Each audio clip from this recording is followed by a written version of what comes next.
This is the Berman Project.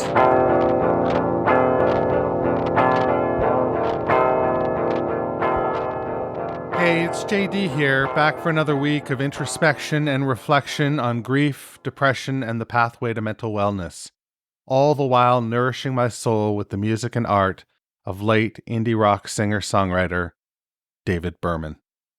How the fuck are you doing, everybody? I am okay, despite my recent disappearing act in the midst of season 2. I am A-okay. In fact, I went to visit my sister in British Columbia, and then I went and visited my friend Tim in Portland, and overall had just a wonderful time. Just a real wonderful time. And I made it back, and I thought, I need to get an episode out. So that's what I'm doing. So there's that. I'm looking out my window right now. It is gray. It is full on winter. Here we are in the new year. It's January. And I think that I'm experiencing the opposite of what I normally experience at this time of year. I'm feeling pretty good. After several weeks of shittiness and not feeling great, I can tell you that I feel pretty good, and it's got to be this new drug I'm on. It's got to be.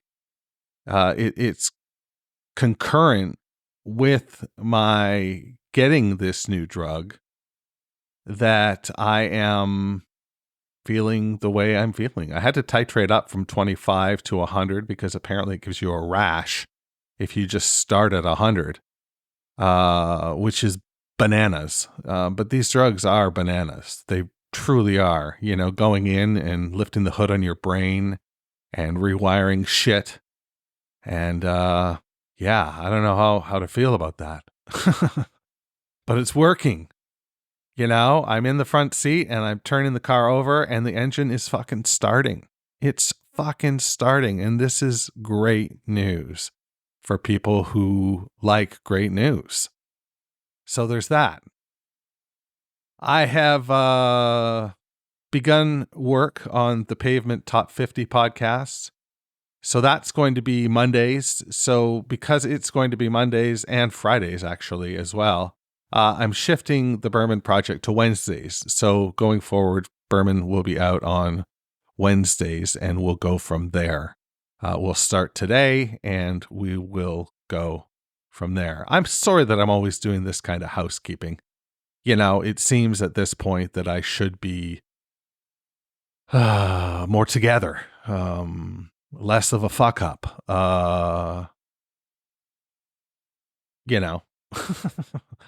all that good stuff. But I'm not. I am still the JD that is uncool and underqualified. And yet here I am doing what I'm doing. So there's that.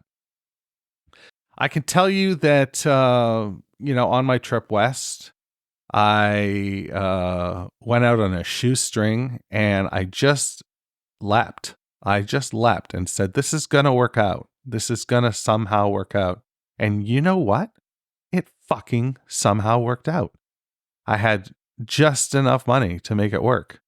And I didn't go into debt to do this trip. So that's, fucking great. Because money is definitely, I'm learning, a big, big thing with me. A trigger, I suppose. Or a result. Maybe is a better way to put it. It's a result of me being triggered. I tend to try and spend my way out of things, my feelings, on ridiculous things and things that will give me an instant dopamine hit.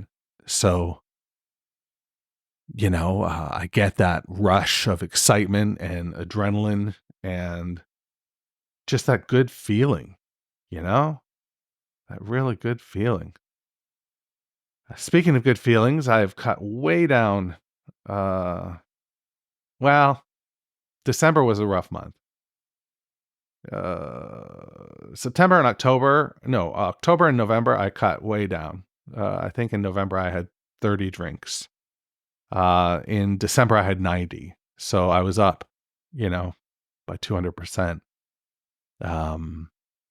Which isn't great, but I feel like I've got things under control. I feel like I've got both hands on the wheel to keep the driving metaphor going. And that's good.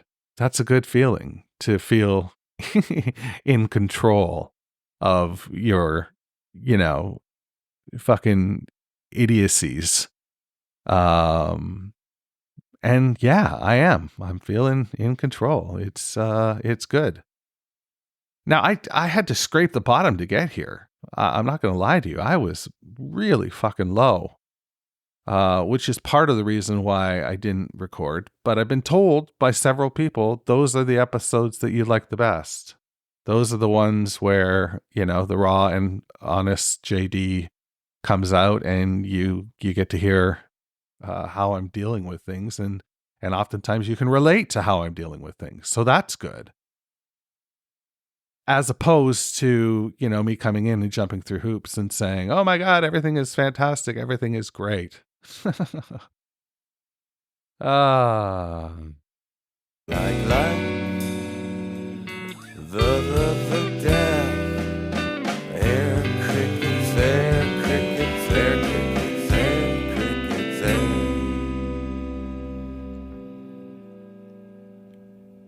Mother and child with magazine.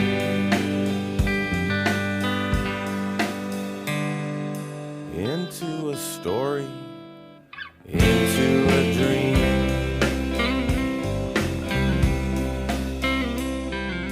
Why is there something instead of nothing? And how is the asking built into the hunting?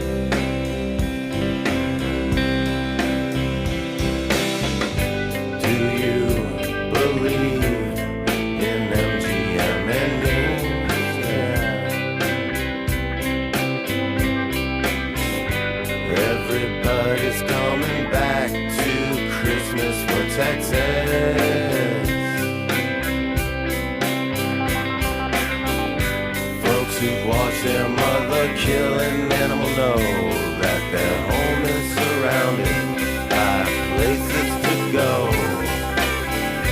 And the West has made a deal with the sun.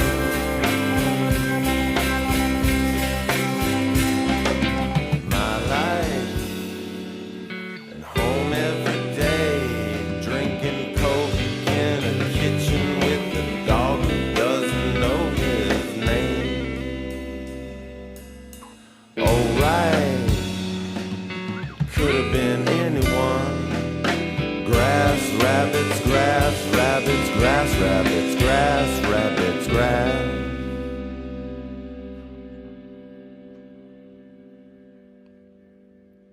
Nobody cares about a dead hooker. Looking like one, standing for many. Life finds a limit, the edge of our bodies. The stranger begins wherever I see him.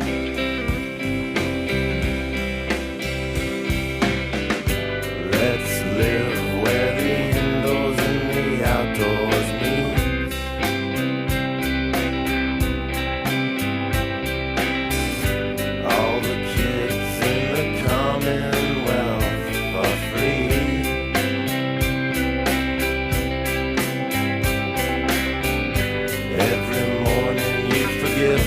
Every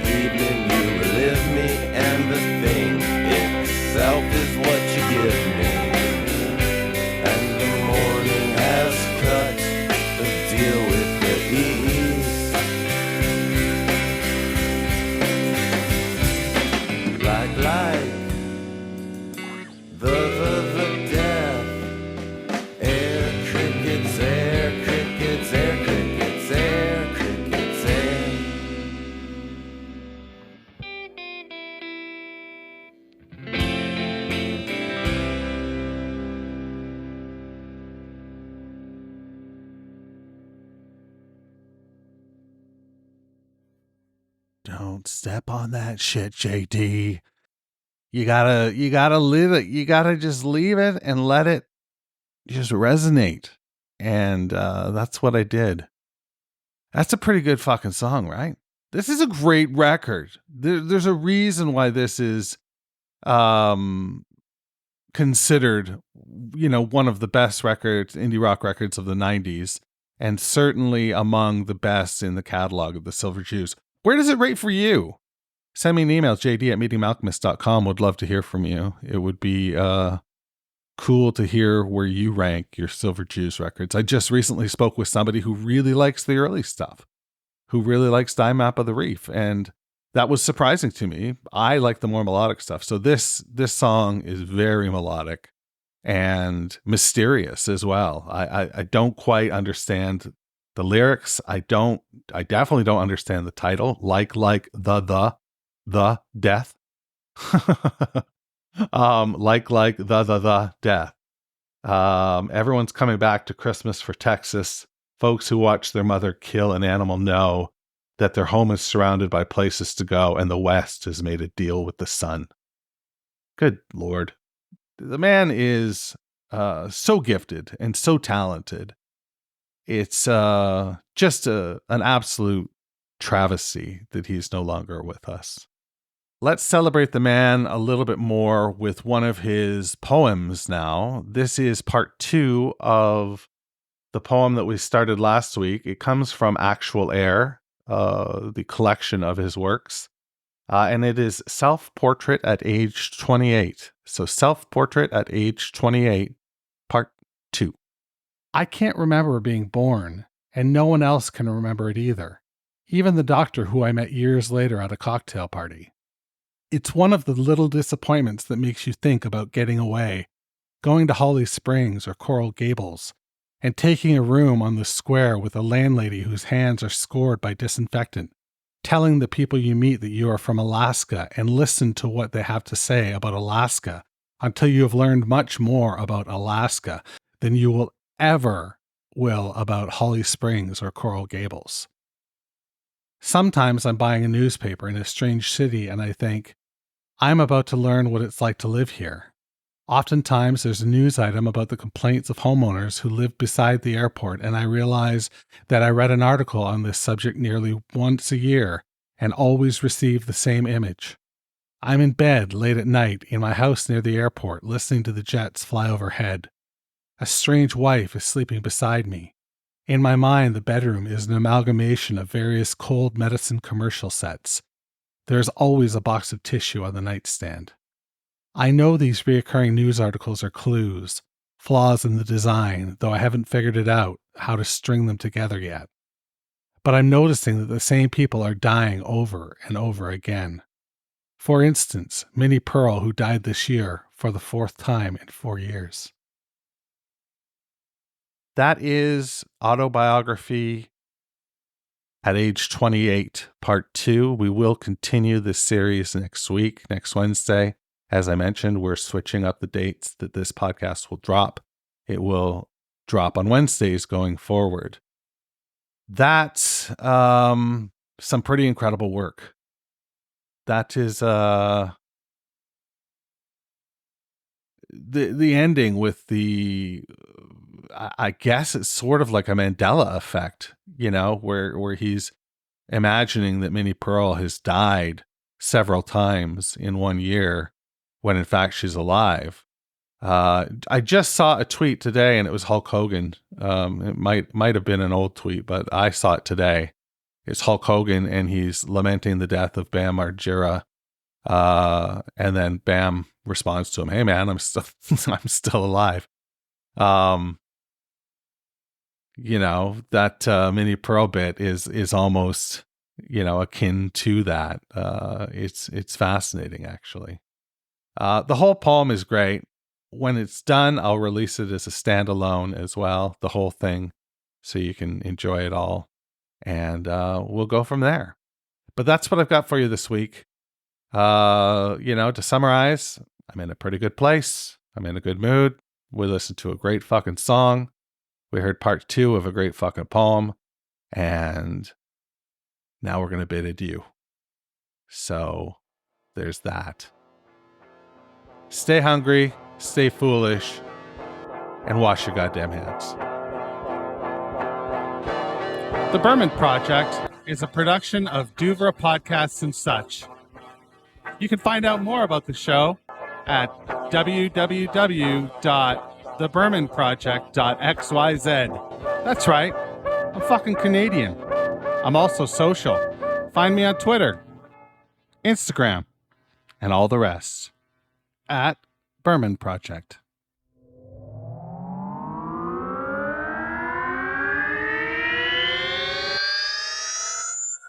Douvre